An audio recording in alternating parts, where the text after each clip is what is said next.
اس کا تعلق بھی بنیادی طور پر خاندانی نظام کی مضبوطی کے لیے.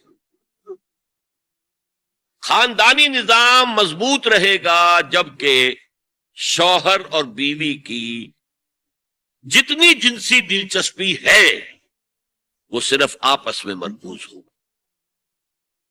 شوہر کی بیوی پر، بیوی کی شوہر پر. ادھر ادھر نگاہیں جائیں گی. کوئی عورت دیکھی نگاہوں میں کھپ گئی، وہی خواب میں آئے گی. اپنی بیوی کی طرف سے توجہ ہٹ جائے گی. اور یہ چیز، وہ بانڈ آف لو جو ہے بٹوین دی اسپاؤسز، اس کو کمزور کرتے ہیں. جنسی آوارگی نہ ہو، عورت کو چھپا کر رکھا جائے. وہ مستورات ہمارے ہاں کہلاتی تھی، مستورات. پردے کا جو احکام ہے اس جنسی بے راہ روی کو روکنے کے لیے، حسن کہتے ہیں عربی زبان میں قلعے کو. اور جو عورت ان تمام پردوں میں ہے، پردے کہہ رہا ہوں میں، ایک نہیں، اس کو محسنہ کہتے ہیں کہ وہ قلعے کے اندر ہے.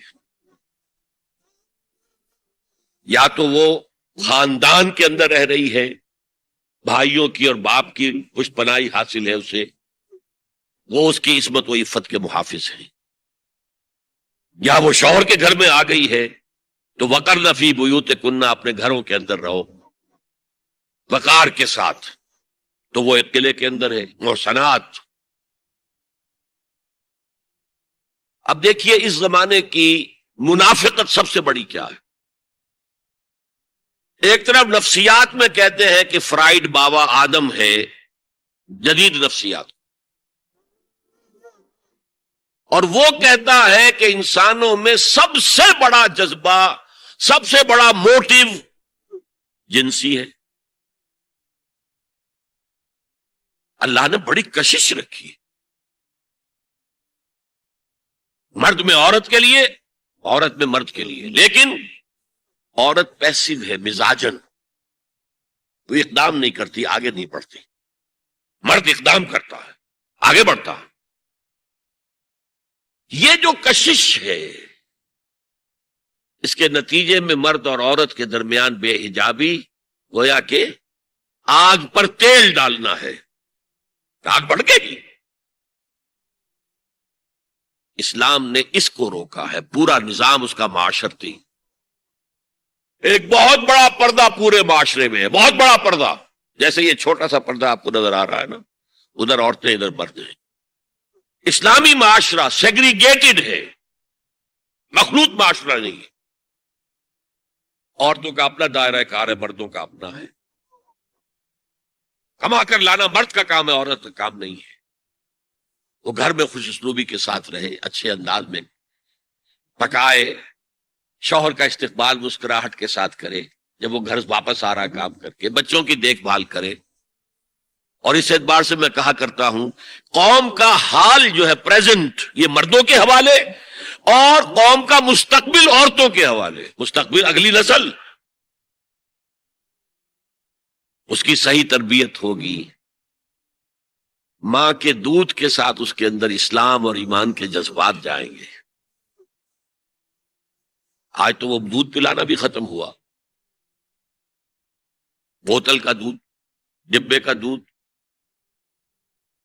جس کی وجہ سے ریسرچ یہ بتاتی ہے کہ کینسر آف بریسٹ کا سب سے بڑا سبب جو ہے دودھ نہ پلانا ہے. سب سے بڑا. اس لیے کہ اللہ تعالیٰ نے ہر عضو کا ایک فنکشن رکھا ہے. آپ فنکشن روک دیں گے اس میں خرابی آئے گی. آپ آنکھوں پر 1 سال تک پٹی باندھے رکھیے، آپ کی بینائی زائل ہو جائے گی. کیا کرنا پھر اب اس کا؟ آپ یہاں پر پلاسٹر چڑھا دیجئے، 1 سال تک جوڑ آپ کا جام ہو جائے گا. اب نہیں، آپ کھول دیجئے پلاسٹر، وہ ہلے گا نہیں. اس اعتبار سے وہ جو اقبال کہتا ہے، مادراں را اسوہ کامل بطول، حضرت فاطمہ زہرا، ماؤں کے لیے کامل اسوہ حضرت فاطمہ رضی اللہ تعالی. آسیہ گرداں و لب قرآن سرا، وہ چکی پیستی تھی اور زبان سے قرآن پڑھتی جاتی تھی. اور میں نے اپنے بچپن میں ایسی خواتین کو دیکھا ہے جو چکی پیس رہی ہیں، قرآن پڑھ رہی ہیں، اور چھاتی سے بچہ چمٹا ہوا دودھ پی رہا ہے. وہ جو دودھ اس بچے کے حلق میں جا رہا ہے، پیٹ میں جا رہا ہے، اس کی کیا تاثیر ہو. بطول باش و پنہا شو ازی عصر کہ در آغوش شبیر بگیری. اے مسلمان عورت، بطول بن جا، زہرا بن جا، اور اس عصر سے پنہا ہو جا، چھپ جا، علیحدہ ہو جا، تاکہ تیرے آغوش میں حسین جیسا بچہ پیدا ہو. یہ پہلا ہے حجاب، سیگریگیشن آف سیکسز.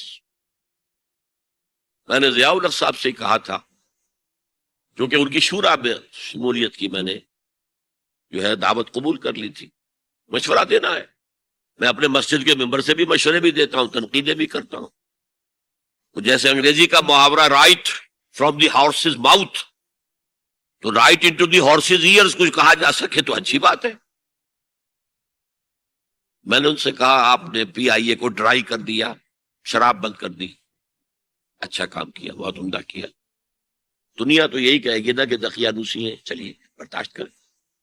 لیکن یہ ایئر ہوسٹسز جو جاتی ہیں کرو کے ساتھ اور 2 ہفتے باہر رہتی ہیں، یہ کون سے اسلام کی روح سے جائز؟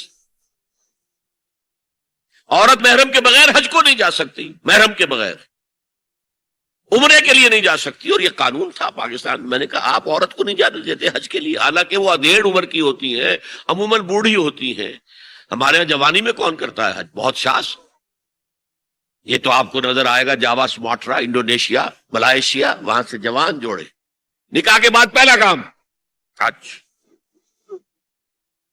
کہ ہمارے ہاں سے تو بڈھے ٹھیرے گئے ہوئے ہوتے ہیں، اور پہلے زمانے میں تو ان کو رخصت کر دیتے تھے کہ بس رخصت ہی ہو جائیں گے، یہ واپس نہیں آئیں گے. اب تو میں نے کہا یہ کون سا اسلام ہے؟ خاموش، چپ. میں نے کہا یہ ناشتے کی ٹرے اور کھانے کی ٹرے مرد نہیں رکھ سکتے صاحب. میرے خلاف باقاعدہ خواتین نے جلوس نکالے پاکستان میں جب میں نے پردے کی بات کی. گورنر سندھ کی بیوی جو ہے اس نے لیڈ کیا جلوس کو. مطالبہ کیا کہ ان کی ٹیلی ویژن کے اوپر جو ہے ان کا سامنے آنا بند کیا جائے. لیکن ٹھیک ہے.